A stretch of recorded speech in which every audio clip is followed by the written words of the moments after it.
Bonjour à tous. J'aimerais que l'on se parle sincèrement, pas juste maintenant, pas seulement avec notre entourage. Pourquoi la sincérité est un outil à ce point primordial? Ce qui me viendrait tout de suite serait de dire pour notre croissance assurément. Nous arborons tous des masques en rapport avec les blessures que nous portons en nous. Nous nous autorisons à les faire tomber que lorsque nous sommes seuls avec nous-mêmes ou notre entourage le plus proche. Et encore. Nous pouvons tellement nous complaire dans nos rôles que nous pourrions en faire notre réalité permanente en se mettant des œillères.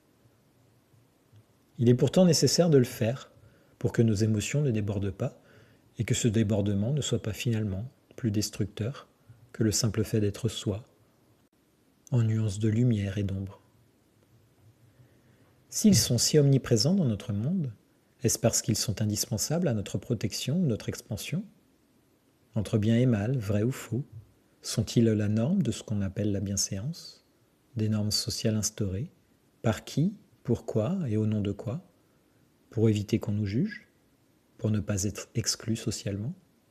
Est-ce que cette règle intrinsèque de comportement approprié, imposée par le plus grand nombre, est nécessairement ce qu'il y a de plus juste pour nous individuellement et collectivement? C'est triste de penser que sans eux, nous pourrions ne pas recevoir d'amour, de reconnaissance ou d'attention, car nous ne valons pas assez, que nous ne les méritons pas. Mais aussi bloquant pour notre développement intérieur. Dans tout type de rapport, se permettre d'être authentique est un énorme poids en moins sur les épaules, une énergie folle épargnée que nous pourrions mettre à notre service dans nos projets de vie et un rouage essentiel pour nos relations. D'une part, car cela nous indiquera qui dans notre entourage est vraiment là pour qui l'on est, et pas l'image la plus parfaite ou la plus normale que l'on essaye de renvoyer.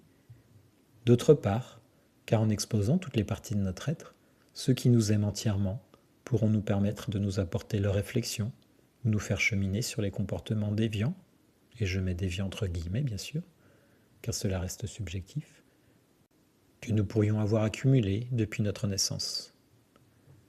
Ce comportement plus sain, qui sera à la fois libérateur, expansif, révélateur de notre propre richesse et significatif d'amour véritable, inconditionnel, pourquoi devrions-nous nous le refuser?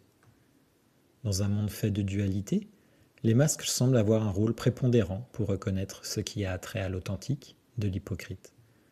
Peut-être qu'un premier pas pour mener une vie plus sincère serait de commencer à confier, quand l'on en porte un, mettre ouvertement en lumière nos parts d'ombre, qui seront révélées au grand jour d'une manière ou d'une autre au cours de notre existence, quand notre moi véritable, lassé de tous ces faux semblants, prendra sa juste place, ou lorsqu'une tierce personne bien avisée nous aura ouvert les yeux par la manière douce ou forte.